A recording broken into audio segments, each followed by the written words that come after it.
is on vacation.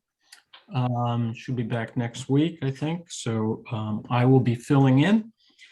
So forgive any lapses, but filling in some big shoes. So here we go. So we'll start with the MSRAC. This is a special meeting, not our regular meeting. This is a special meeting of the MSRAC committee. And I'm calling it to order at 9 a.m. on the 15th of October. The second item on the agenda is the approval of the minutes for August 13th, which was a regular meeting.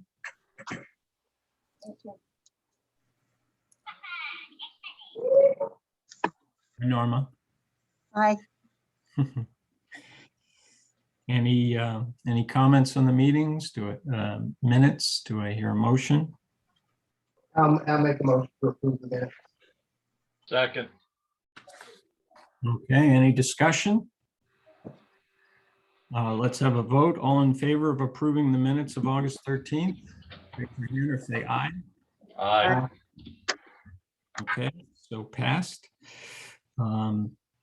The next item is the approval of the minutes for September 10th. Which was a Yeah.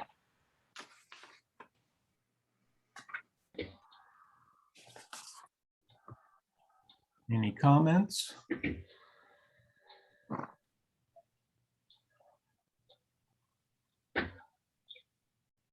None? Did we have a second on that? I'll second it. I didn't even hear the motion. Oh, sorry, Steve. I made the motion. I said. Okay, Bernie, didn't hear you. And Okay. Bernie made the motion, and who seconded, Joanne? Sure. Okay. Okay, all in favor, raise your hand and say aye. Aye. Those minutes are approved as well. Next item on the agenda is correspondence. Sarah, have we received any? Well, I would say the correspondence is related to other agenda items, so I wouldn't separate it out here. Okay, all right, very good. So let's move on to citizens' comments. Wayne,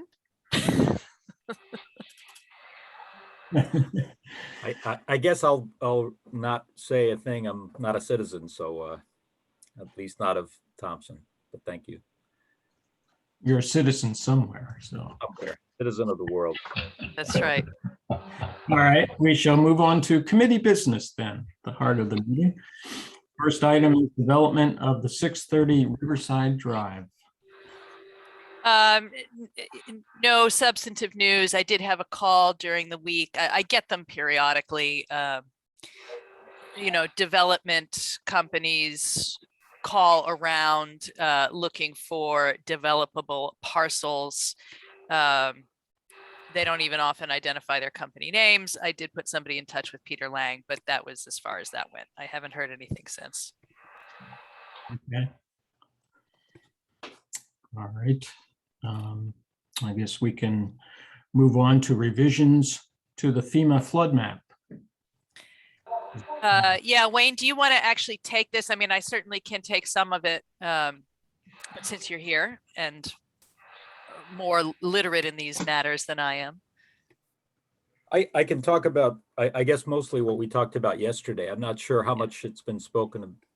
This topic has been addressed by the committee previously, so everybody's fairly familiar with the crux of the matter, which is the potential rise in the mapped floodplain elevation. I believe we did discuss that at the last monthly meeting. Yes. Okay, so it's of major, obviously major concern, of major importance to the River Mill redevelopment project, and the status of it. And Janet could have spoken about this much more intelligently, but the status of it, as I understand, well, Terry, you're actually kind of at the forefront of discussions with FEMA and DEEP about this. Is want to just give a quick synopsis of that? Sure.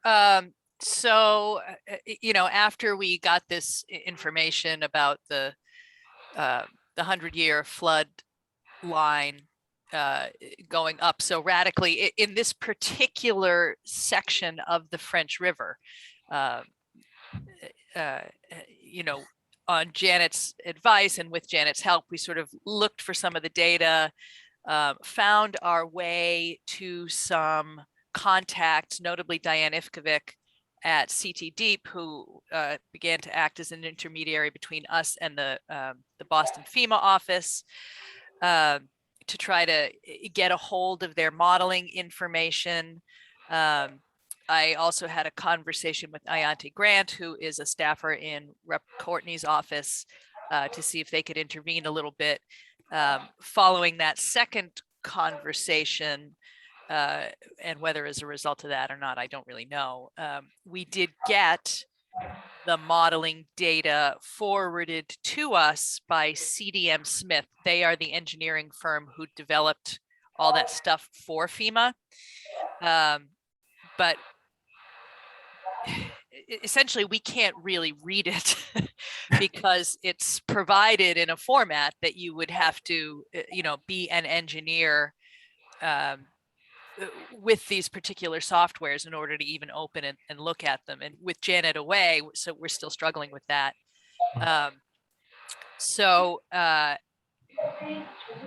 Essentially, as Janet has brought up in the past, it appears to her, and it seems logical when she describes it, that FEMA used the single bridge over the French River, or the bridge over the French River plus the little tiny bridge over the channel. They seem to be treating that as if it is a dam that would back up you know, flood level waters sufficiently that it would put the first floor of the mill 5 feet underwater. There's a lot about that, which to me as a layperson seems illogical, and seemed illogical, I think, to Janet as well. And she went out and she took some pictures, and we forwarded those along to the FEMA contacts. But we still can't look at the modeling. And John Gumpert had tried to forward it to CHA, which is the firm that took over CME. And they advised him to see if the subcontractor to FEMA would do some of that modeling for us, which they won't. We had a sort of a strategic meeting yesterday. Wayne and Amy and John Gumpert and John's attorney Pam and I, to try to posit fixes or solutions. And where we more or less left it, and I have to follow up on this today, is I'm going to circle back to the staffer in Rep. Courtney's office and the CT Deep contact, who is the intermediary to FEMA, and say, look, we think maybe you have identified a genuine problem. What we need help with now is identifying possible ways to mitigate the problem and see if that shakes out a different kind of response. It's as good a strategy as any. Mhm. So Wayne, what would you like to add there? That was good. Better synopsis than I could provide. I would just tell that my takeaway from yesterday's meeting, I think, was a little bit more optimism. And I think this is where John Gumpert's kind of forever optimist attitude kind of is helpful, because as a layperson, he immediately kind of latched onto the idea of playing the cards that we have right now, the political cards and the goodwill cards that we have from different agencies, to try to see if people would be willing to help us solve the problem. Because the way the system is kind of geared is that, you know, FEMA puts out these proposed maps, and then you can appeal them. To do so, you basically need to kind of go in there with technical information that would supersede or contradict their information, so that they would tweak their numbers. So if you, for example, you didn't agree with the floodplain mapping that they had proposed, you'd say, well, we have to go in there and fix that. The problem being that this is a very complex modeling project. And as Tira just said, you have to, in order to kind of have any kind of reasonable possibility of getting them to change their minds, or, it has to be done on a technical basis. And that means basically rerunning these complex models, of which we don't even have all of the information that was input to them. And CDM Smith, as we kind of suspected when we talked to them, they're willing to help out a little bit as far as giving us information. But if we were to ask them directly, hey, could you work for us to try to redo the models that you just did for FEMA and come up with a different answer, there's a built-in conflict right there. So it's no surprise that they were hesitant to do that. So John's idea, and I think it's a good one, is to go back to the allies that we have in the agencies and say, we need your assistance here. We've got a problem. Let's find a solution for it. And if it comes from the top down, say eventually from FEMA, it's possible that CDM Smith may rerun the models at their behest, because everybody might be saying this is in our best interest. Not running in there with this sort of adversarial, hey, we don't like this the way it's been done, and we're going to show you why you're wrong. So I have a little bit more optimism. I think we're going to have to see how it plays out. We're talking about different bureaucracies, but maybe the ace in the hole is the contacts with Courtney's office, because they may be able to get things moving if they know that this is a critical do or die task. Yeah, I mean, it's worth constantly pointing out, and I think we do constantly point it out, that the state is already super invested, both financially and sort of philosophically, in the success of this project. That helped us navigate through some sticky stuff with EPA. So it really, now even the Fed is invested in this process because of the EPA involvement, with dealing with the negotiating the cleanup and all that stuff. So it's in nobody's interest for this project to fail. Everybody walks away sort of financially poorer and symbolically embarrassed if it doesn't go through, and that's at every level. So I think that it is a hopeful way to approach it, but it's harder for me to say. We don't have any personal contacts with FEMA the way we do with some of those other agencies, including EPA, but those contacts were developed over time as well. So. Yeah, the people who showed up at our public meetings from the Connecticut Economic Development Agency, or whatever it's technically called, I don't recall. Are they and is Courtney's office aware yet of this problem? Well, Courtney's office is definitely aware of it, because I already talked to them once about it. That was before we got the modeling data, which came in the day after I talked to Courtney's office. So again, I can't say for sure whether that one was a result of the other, but I wouldn't be surprised if it were. Right. DECD, I believe, is aware of some of this. Wayne, we went over this with Benu in that call, didn't we? We spoke about it as a hurdle that we were working on. I don't believe that she is aware of all of the. I'm sure she's not aware of all of the nuts and bolts of the thing, of the model and all of that. To be clear, everybody, everyone who applies for grants, which we're in the process of doing that, applying for another DECD grant, has to identify any floodplains on the target properties. And so that comes to the forefront, because DECD doesn't want to put money toward a project where there's floodplain issues that may make a project unbuildable. So they are going to be more aware of this as we move forward. It isn't because we don't have a definitive answer on this, and because the FEMA mapping is all at this point just proposed, and we have an opportunity here to change it. they're not going to just throw in the towel right away. They're going to wait and see how this flushes out. And being allies of ours and basically saying, you know, we're super excited to be possibility of giving you money for this. We've been waiting for your application. I think they're going to be allies in this process as well.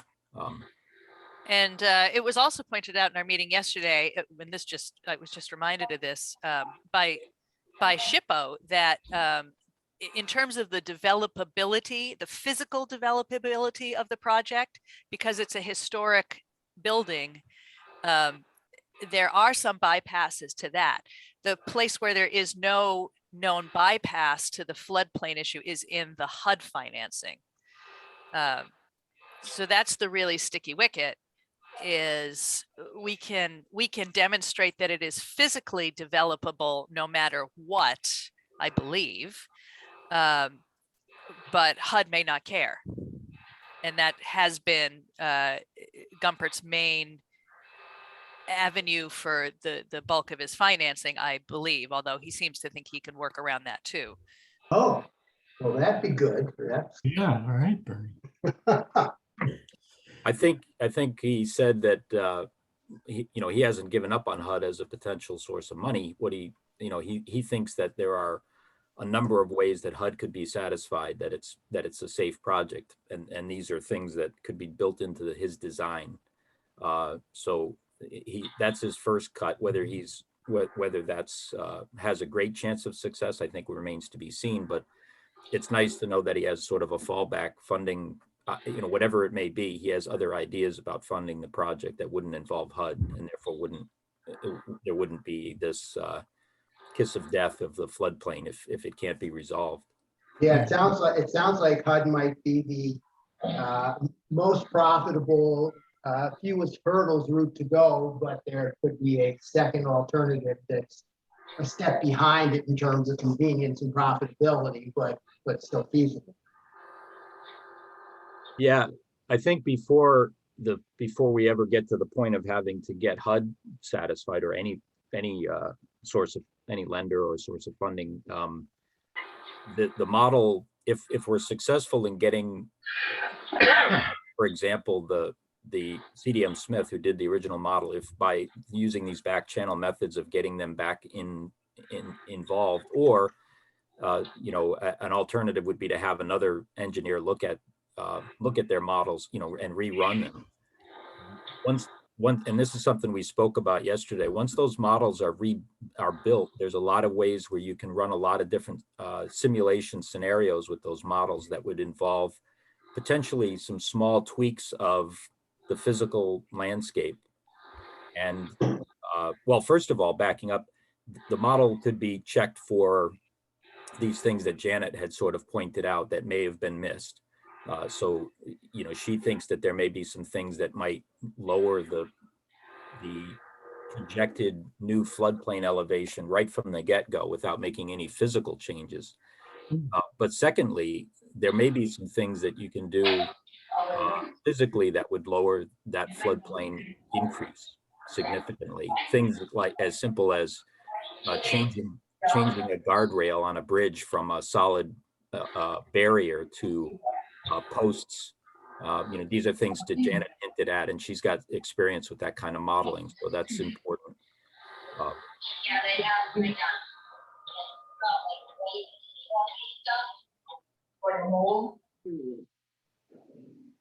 I'm sorry, what was that? Who was that? I think it was some background noise, Bernie, Oh, okay. coming from Ken's phone. So I just muted him temporarily. Oh, okay. Do we know if the modeling was done based on site visits or purely existing mapping they had to access? I don't know that they did site visits. I believe that Tira, do you know? I think they did, but I don't know if it was all that extensive. I do not know. Sadly, it was probably 2 years ago that Ken and Donna Hall and I all separately went down to NECOG for the first iteration of these, but the context was terribly unclear, particularly to me. I'll say that at that meeting, because, I was brand new in this and just didn't really know what I was reviewing, but I had brought those back to to Marla to take a look at, and Ken and Donna have seen them too. They may have mentioned at that meeting, whether it was in person or all done with, satellite and GIS data, I do not know. Another thing that Janet had suggested was that CDM may have subbed it out to locals to do some of the site work, and that does seem somewhat logical. But we don't know who those locals would have been. Right. Well, once Janet's back and can be involved in this, I think that's a key question, because if they haven't been on site and Janet's opinion were to be that could make a difference, then I think obviously that's something to try to accomplish. That's right. There's a lot of small things and big things, I think.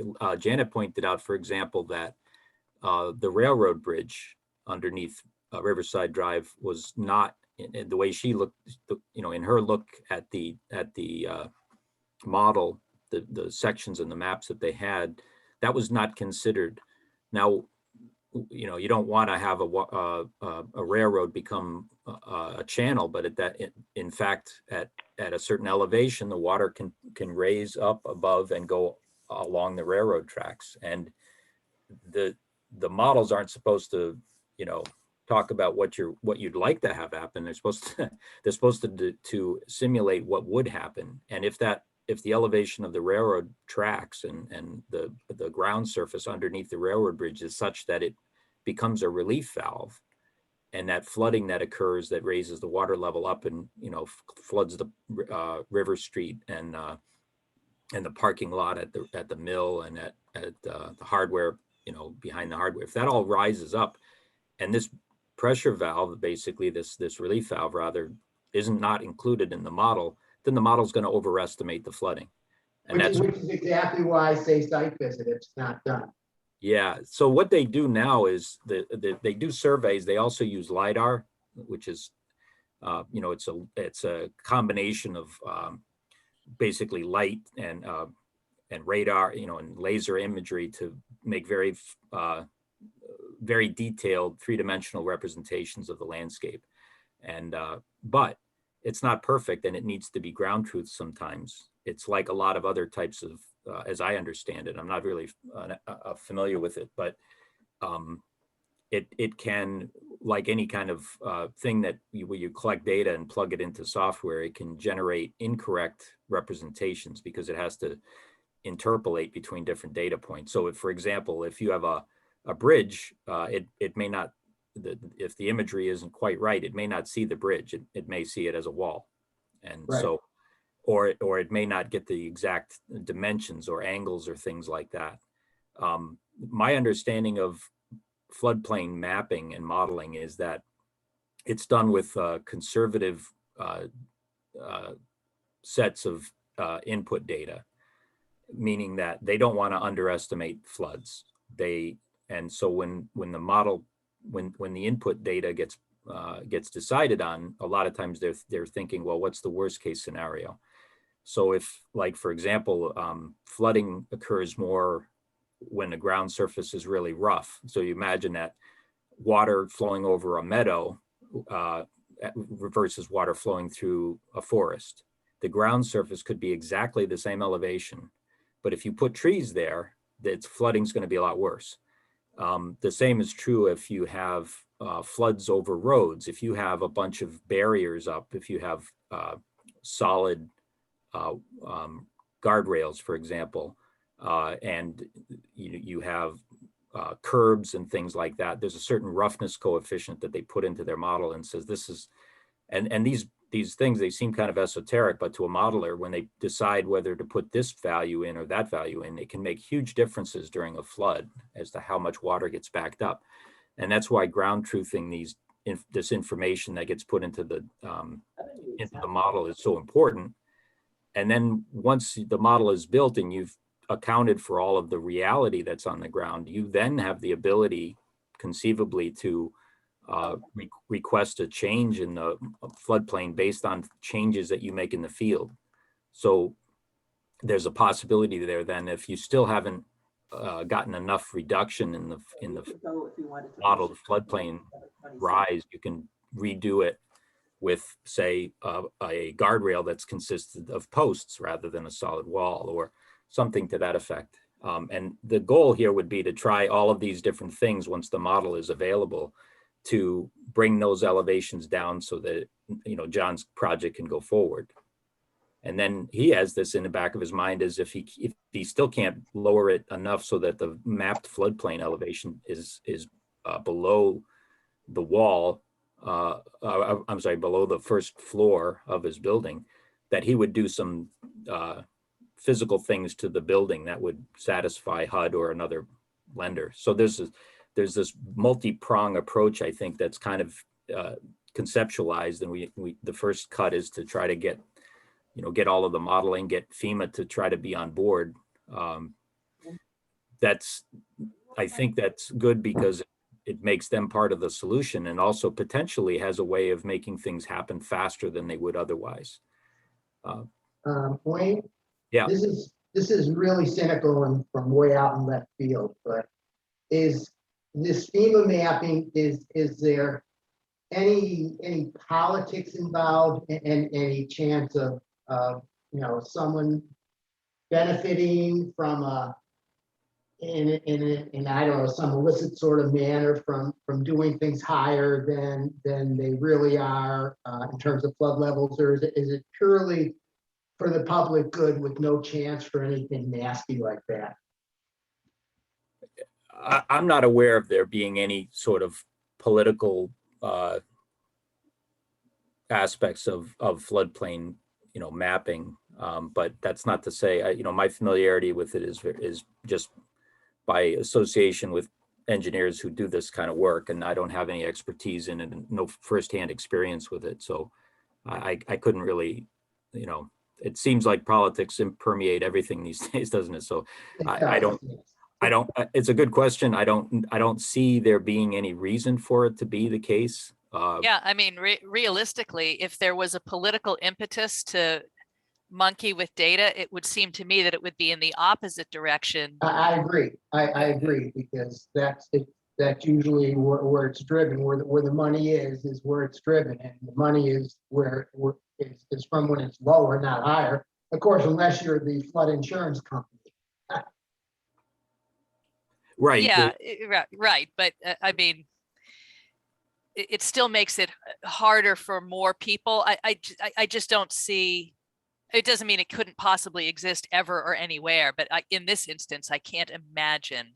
Well, yeah, I'm sorry, neither can I. It's just popped into my head as something that maybe should be brought up is all. Yeah. Well, fascinating topic, and good luck with your kind of approach to the top down. I think that's a good scenario, good strategy. And if we can get CDM Smith to revise that model, which it seems that they're the only ones that can play with it, unless you have technical software, that would be great. And there's a lot going on here with HUD financing and possibilities that John Gumpert would do if they don't change. So it's still a lot of balls up in the air. So good luck. And it John doesn't seem like a dead end, which kind of what it felt like a little bit last month at our meeting. But this could be the dead end that, you know, kills the whole thing. It sounds like there's positive alternatives, positive options now if it came to that. Yeah.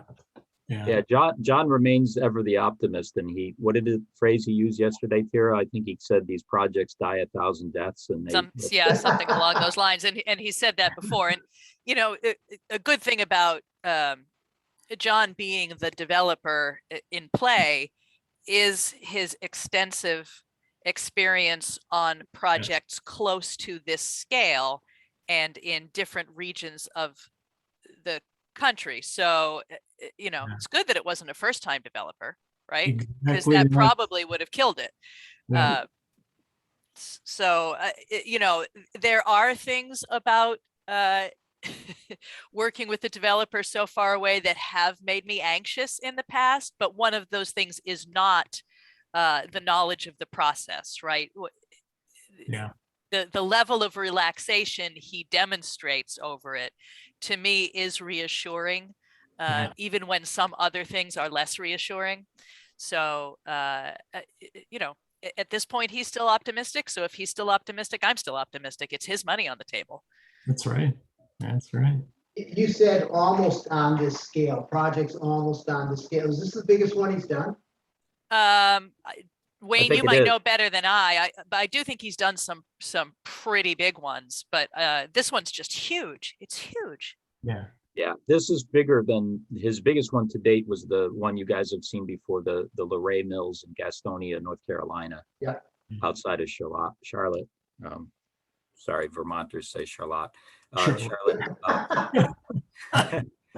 Charlotte, North Carolina. So that's a huge mill, and I think you've seen the website for it, and there's even a video posted online. So if you want to refresh your memory at all to see the projects, the scale of some of the projects that he's done, but he's done really large projects on very contaminated sites for residences in Knoxville, Tennessee, and in South Carolina, and I'm not even aware of all of the ones that he's done. He's doing something in Maine. He's doing some in Maine. He's doing the Stevens Mill in Dudley, right on the French Oh, River. really? Yes. And that project, he's very that one I worked on with him, and that's not doesn't really have any contamination to speak of. It's that's the stone mill that's kind of on 197 Main Street there. If you are right about when you're crossing the little bridge over the French River, Yeah. there's a Dunkin' Donuts in front of it, and you can see the mill behind it. And it's all stone. It's this gorgeous granite, structure, this looming structure. It's got a very ugly 1999 glass and metal addition on the front of it, one-story addition that's going to come off. That's a very large project. And then he's got another massive project in Rockville that he's working on with the town of Vernon. And that's so he loves being in this area. He loves that, he's spread himself, I think, fairly thin, but he seems to keep all the balls in the air without any problems. So this is one I think this is his biggest mill, but he's got a lot of other ones that he's working on. Well, I'm glad he's optimistic, and thank goodness it's not his first rodeo. So this all bodes well, and we'll keep this on the front burner. And good luck with your approach, Tara. Any other comments from committee members before we move on? If not, we'll take up the Blaine Road intersection LID drainage. What's the update on that? Not much substantive. The last time that I asked Rich about it, he just said it's going to have to be next spring instead of this fall. You may be aware DPW has had a number of injuries, long-term type injuries, so they are desperately understaffed, and it's been quite a juggle for him. Given that the sidewalk project is also pushed back to, there's no way it's going to start this year. None of those things are fatal to anything. It would have been nice to have one piece done and then move on to the other piece, but they can happen simultaneously. That's okay. Mhm. Mhm. Okay. All right. I'll just say that I was almost wiped out there again a few weeks ago. So, Really? Oh yeah, that intersection is a free-for-all. Yeah. Yeah. That's a good way to describe it. It's just so wide open. It's like our own version of Kelly Square right here. Yes, it's Thompson's. Except Kelly Square, even before, kind of worked. I don't know how it does. It did. And it works better now. But so Yeah. in that sense, yes, it'll be like our own Kelly Square. It kind of works, even though Bernie and I have nearly died many times. But it'll work better. Yeah. It'll be much improved. And we don't need a peanut to do it. And we don't need a peanut. But the peanut's working, so for anybody that's not aware, that's the shape now. It used to just be a kind of a circle. Oh, right, Kelly Square is a peanut now. It took me a Yeah. minute to catch up with you guys. It's so much better, so Has much better. Nothing to do with the fact that it's just down the street from the ballpark. No, nothing Right, to. nothing to do with that, no. All right, moving on to future committee projects or grants. We brought this up last time. Janet brought it up last time for us to think about. In the meantime, she wrote a nice letter to the Board of Selectmen, which I believe she reviewed with them personally, recommending some of the rescue funds being used for potential lot SIP grants. And I don't know where that stands, Tara. Well,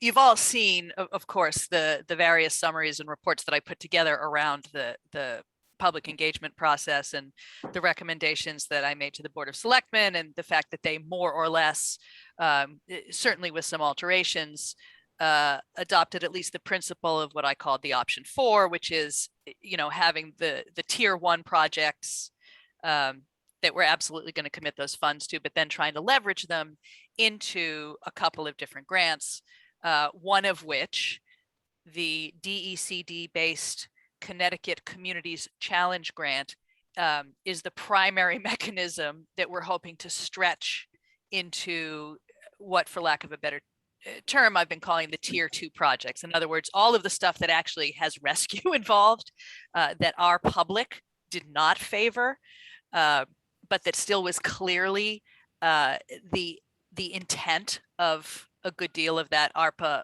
award in the first place. The state gets it, right? They understand it. So they're clearly trying to get communities to extend that award by offering this 1-to-1 match with $1 million floor. So as a part of what the selectmen ended up adopting, they had that $500,000 contingency sort of set off to the side, some of which I think there are some commitments that are being talked about, danced around, but it's still only a fraction of it. The point of all that being that the idea of possibly building in a design component for something in that same bar grant area core, the sidewalks for Main Street being, one of the things that's been talked about a lot. A couple of the other sample improvements maybe that we have from the CME concept designs that we all looked at a couple of years ago. We've got some options that we could go back and, just like we did with the current sidewalk problem, say, well, let's make it this one. That option exists. Now, having said all that, the guidelines to the community challenge grant have not yet been released. It was supposed to be September. When I asked Binu about that in an unrelated meeting with Gumpert, she was saying now sometime October. That's just the way these things go. It's been widely announced. Everybody's anticipating it. So it's just a matter of when. So that would be how I would suggest we approach that. And there are some other groups. I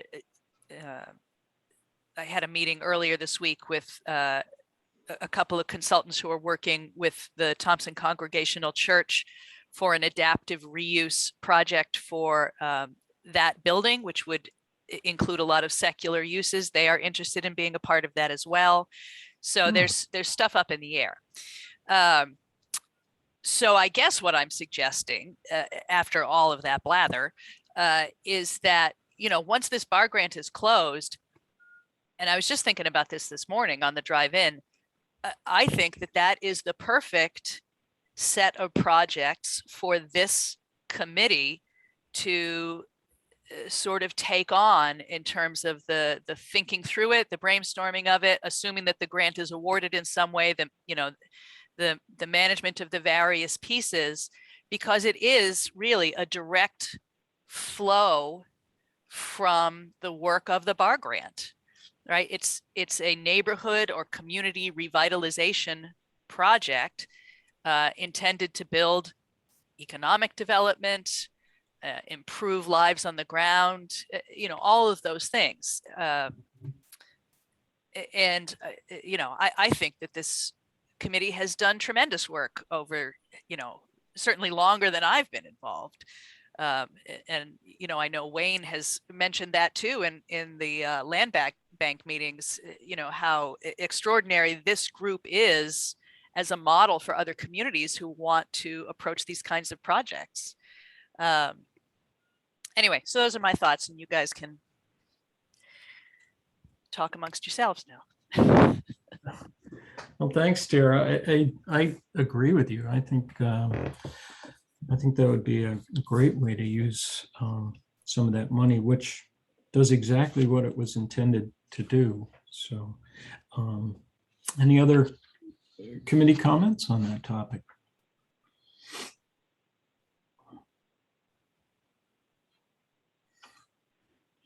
So, again, I think we can just keep this on the forefront and review with Janet when she gets back. But I think that's a great way to proceed, Tara. Surely some other members of the committee have some input they would like to contribute at this time, ladies and gentlemen.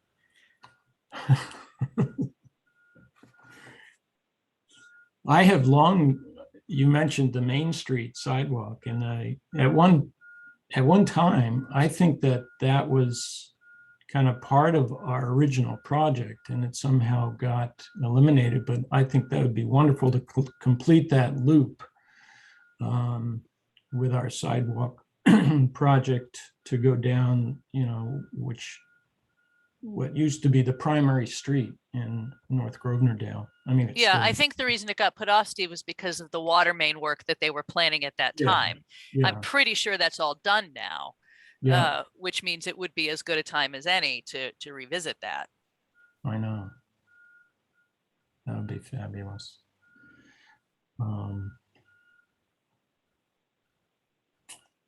Any other ideas regarding that?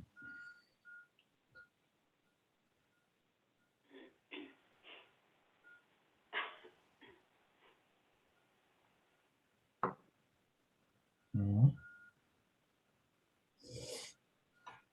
Well, hearing none, we shall move on to other committee business.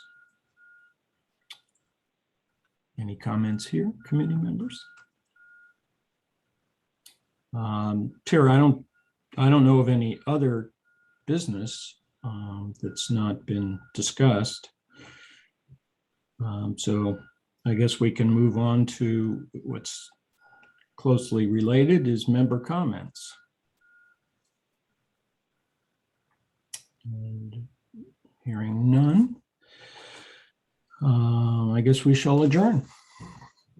I forget, can we just say we're going to adjourn? I think Yes. you just adjourn. Just Okay. adjourn. I can never remember because some committees I'm on, we have to take a vote. All right, so we'll adjourn this meeting at 9:44. I'm pretty sure when people vote to adjourn, it's like suspenders and a belt. Yeah. What's your alternative? Would you have a filibuster and make everybody stay forever? No, I don't want to adjourn.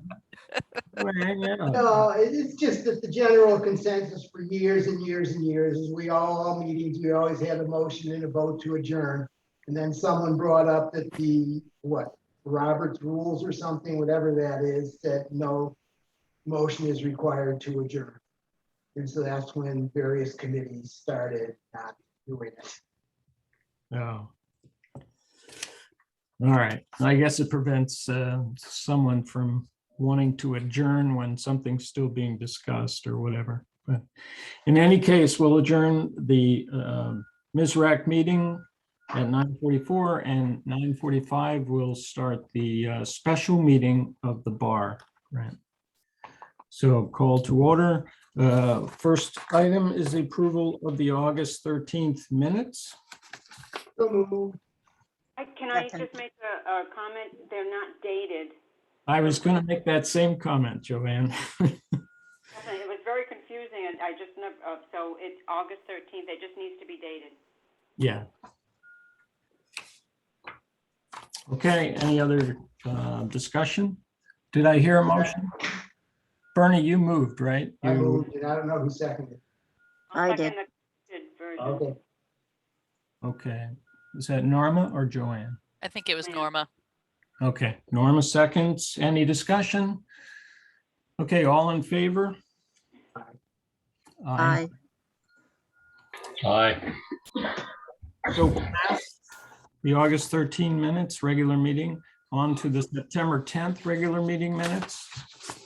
One page, those are dated. Any comments? Do I hear a motion? I'll make it. It's Joanne. Joanne moves. Do I hear a second? Norma, Norma? Okay, all in favor? Aye. aye. Aye. Okay, so passed.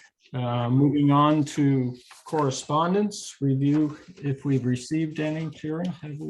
Same thing, that whatever correspondence there's been has been related to other agenda items, so we'll take it under there. All right. Moving on to citizen comments. Comments from the world citizen, Wayne. And I guess we can move on to committee business. First item, which is the Lotsip Route 12 sidewalk project. And the first item under that is construction, bidding schedule, etc.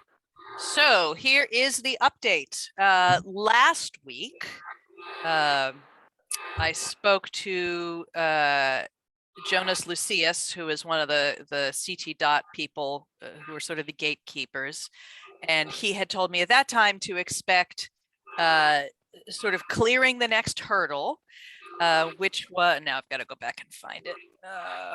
Bear with me, I will actually read it to you. Find your Jonas.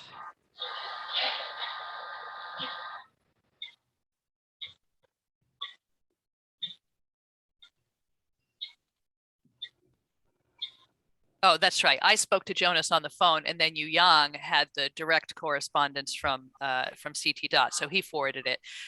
Tier and Janet, good news, received the concurrence email, which is attached from CT dot traffic, and the next step is to get the project authorization letter. So the what we had from CT dot from Jonas. The Division of Traffic Engineering has completed our review of the subject project, and the CT dot district office has been notified of our disposition. As such, further discussion regarding the status of the permit should be directed to the district permit office. Please note that this correspondence is not an indication of permit approval or traffic signal plan approval. That's for the flashing beacon, as that notification will come from the district permit office at the completion of the review process. So what does that mean? That means of the two gatekeeper divisions at CT dot that we were waiting on, one of them has been cleared. I followed that up with correspondence to CT dot to find out what the permit office needed, and had a reply from Dan McBride, the supervising district service agent, as follows. What we need from you at this point is 2 hard copy sets of the latest plans along with the microstation files required. You can send the plans to our office at the address below. Attention permits. And then Yu Yang replied to that, confirming that he would send over 2 hard copies of the plan, drawings are in AutoCAD format. And he had asked McBride to clarify which CADD files he needed. That was as of 1 week ago today. I have not had any updates since, but since they were looking for hard copy files, I'm guessing that some of that is because of producing and submitting those to the office. So that's the last piece, is the approval of the permit office. I know it's endlessly complicated, but that's it. That's it. All comments have been cleared from everybody else. All right.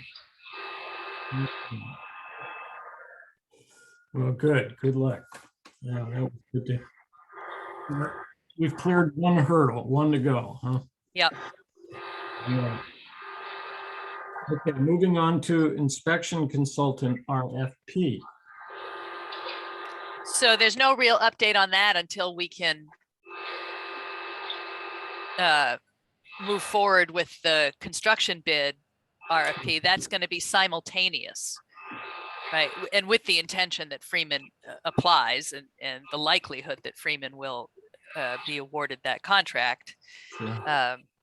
as we previously discussed. But, that's on a total holding pattern until we can get that final piece from CONDOT. Yeah. Okay. All right, moving on to the end of the bar grant deadline. And again, we're in a holding pattern. We are beyond our deadline. Yes, DECD we are. knows why. I have one bill that I'm sitting on from Freeman, which I had submitted, but they said, since we're over the deadline now, they want to pay everything out in one last lump. So I have one outstanding bill. We'll get one more from them finally, I presume, once we're able to close this phase of the project. And then the bar grant will be closed. Kaboom. DCD's been very generous. They keep asking, me. They have asked me a couple of times, do you have any idea when you're going to close this? And the answer, of course, is no, but they get it. It's nothing we're doing. Yeah. Okay, all right. So moving on to John Gumpert, liaison / River Mill. Any update? Well, we talked a little bit about John already, the eternal optimist, but any other contact with John lately? Well, he was here yesterday. Amy, we've typically given this this agenda item to you as well. Does everybody else hear the background noise, or is that coming from my laptop? I think that's, We all hear it, but I can't identify what mic it's coming off of. I think Oh, it's okay. Ken. There, see? Okay, that's Yeah. better. No, aside from our meeting yesterday, that's basically what we're dealing with. I agreed wholeheartedly with what Wayne had said, that I thought John's optimism and his experience working with this gives me great hope that, things are going to be good. His approach to everything is just cool, calm, and collective, and certainly gives me a sense of peace about the whole project. Excellent. Last I had spoken to him, he said, groundbreaking at this point, probably 2023. So, but it is what it is. Not that far away. No, it's really not. It's Yeah. not. Yep. That's good. And additionally, I know Matt Lissy is, he's the property manager. They have rectified some of their issues that the fire marshal had noted. And they're arranging a time to meet to look at the progress on protecting that building in the interim. Some of the egresses were blocked. The idea is that they're going to utilize only certain sections of the building, and so that'll be coming up within the next couple of weeks, I think. Another tour of the mill itself with the fire marshal. Okay. Excellent. Good to hear. I'm so glad John Gumpert is the guy, eternal optimist. Other committee business. Anything else, committee? I guess we can combine this with member comments too. Wayne, it's great to have you back on the call. Join Well, us whenever you'd like. Thank you very much. I feel like an honorary member. And actually, pardon me? I'd almost call you a full member. Well, it is an honor, so I appreciate it.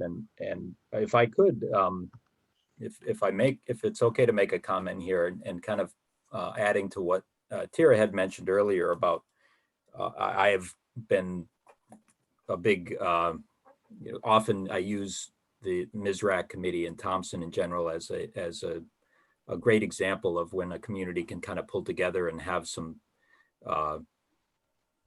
have persistence in toward a goal. I think Thompson is a great example. And so when at the meetings of the Brownfield Eastern Connecticut Land Bank, I bring that up. I would like to suggest to you that that may be an asset for you going forward with other audiences, and particularly with people at the federal level.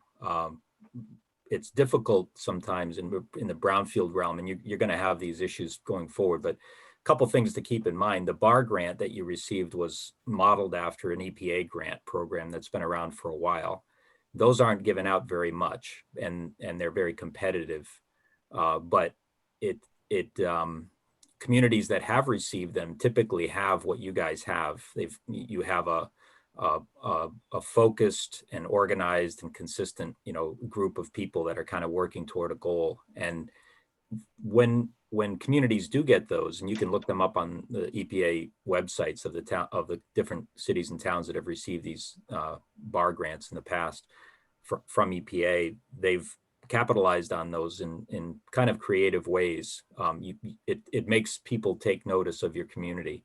And so it wouldn't be at all a stretch, I think, to try to parlay what you guys have accomplished in the last 10 years or more, and your persistence to try to look toward federal sources of funding and allies that will kind of help.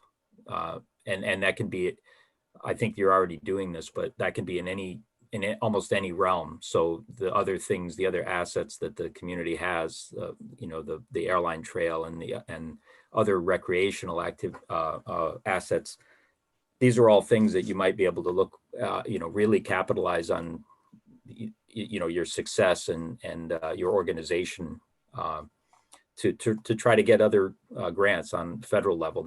That's not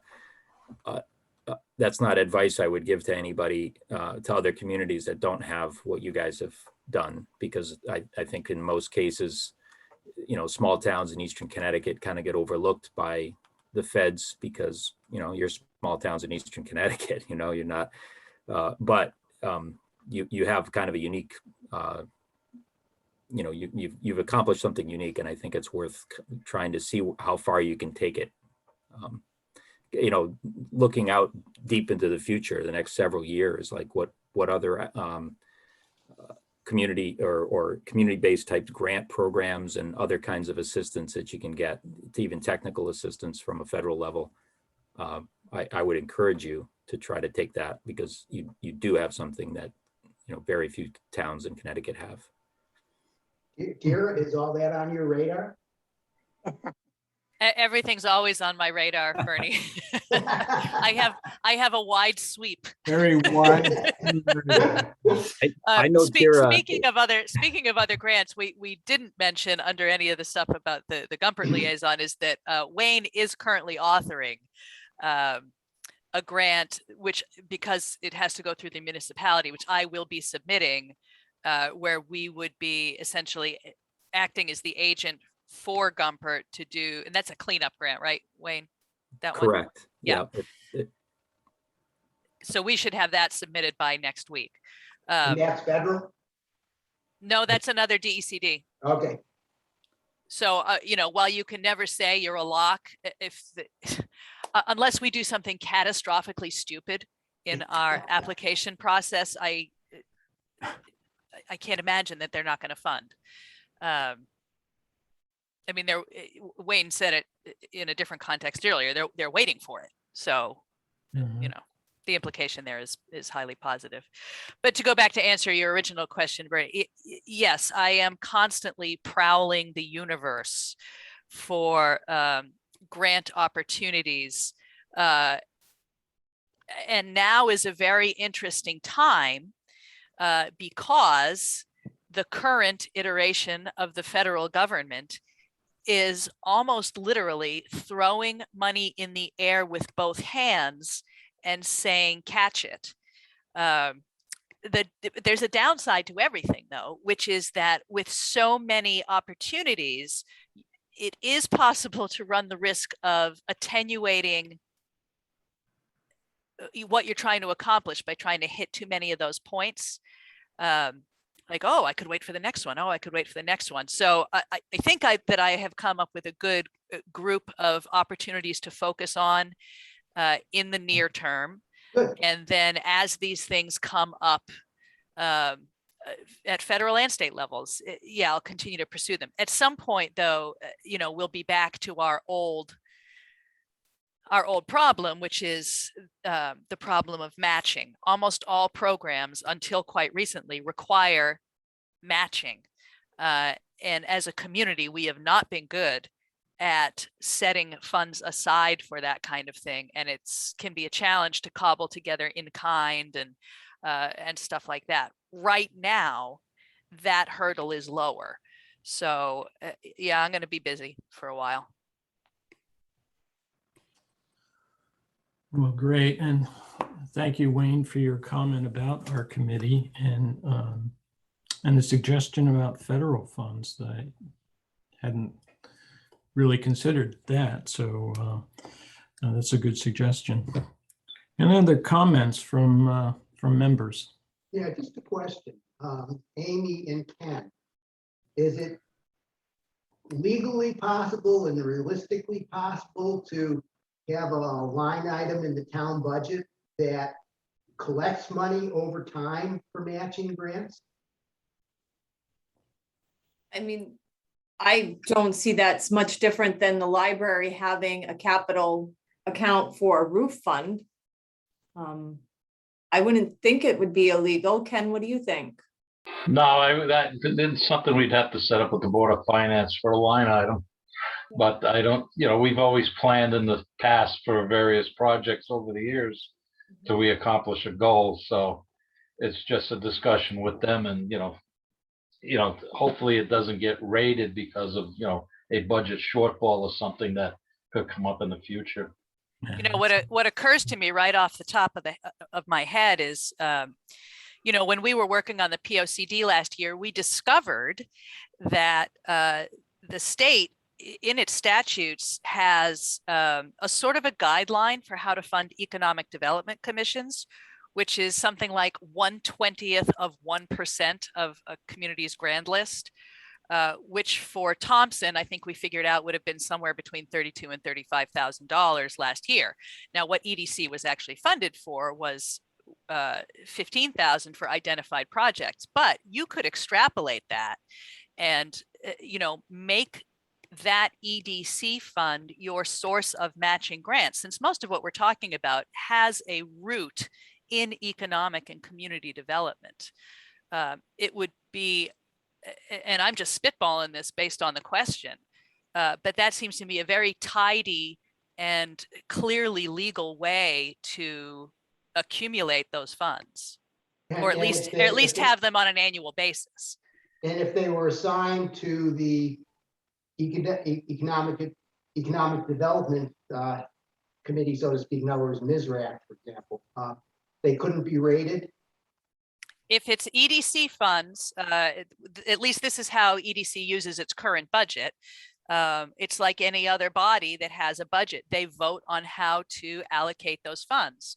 So EDC has voted to put matching funds towards grants from what has been a fairly small pool, or they've voted to put them directly into projects.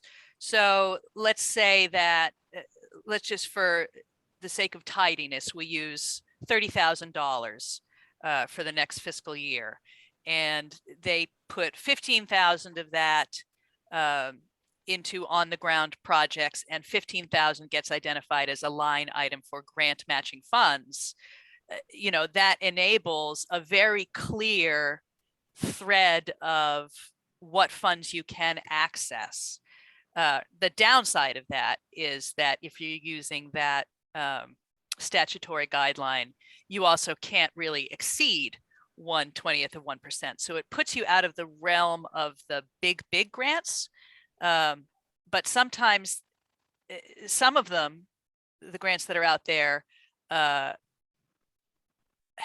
a 20% floor. Some of them, and these are fairly rare, but they do exist, have a just show us that you have some kind of match.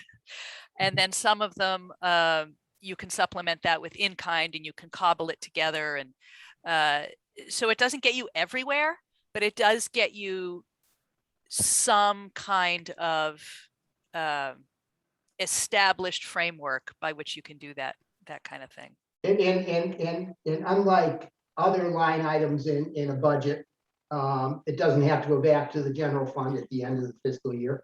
Well, I think it probably would. That's why I think it would probably have to be an annual Gotcha. allotment. But that would be a better question for Orla if there's some way to then preserve that going into a new Right, so fiscal it could year. accumulate. Yeah, because that would be ideal if you didn't have, if you didn't win a grant, right? Instead of having to give that money back into the general fund, you could roll it into the next year. But I don't know how that would work. That may or may not be possible. Thank you. Good question, Bernie. Okay, any other comments from members? And hearing none, I guess we shall adjourn at 10:06. So thank you, everyone, for attending. And we'll see Janet back here next month. Thank you, Steve, for doing it. Okay. Good meeting, everybody. Thanks, everyone. Have a Thank great you. weekend. Thank you, Good Wayne. night. Thanks. Take care, Wayne. Nice to see you. Nice to see you too, Bernie. Take care. Go Sox, Wayne. Go Sox.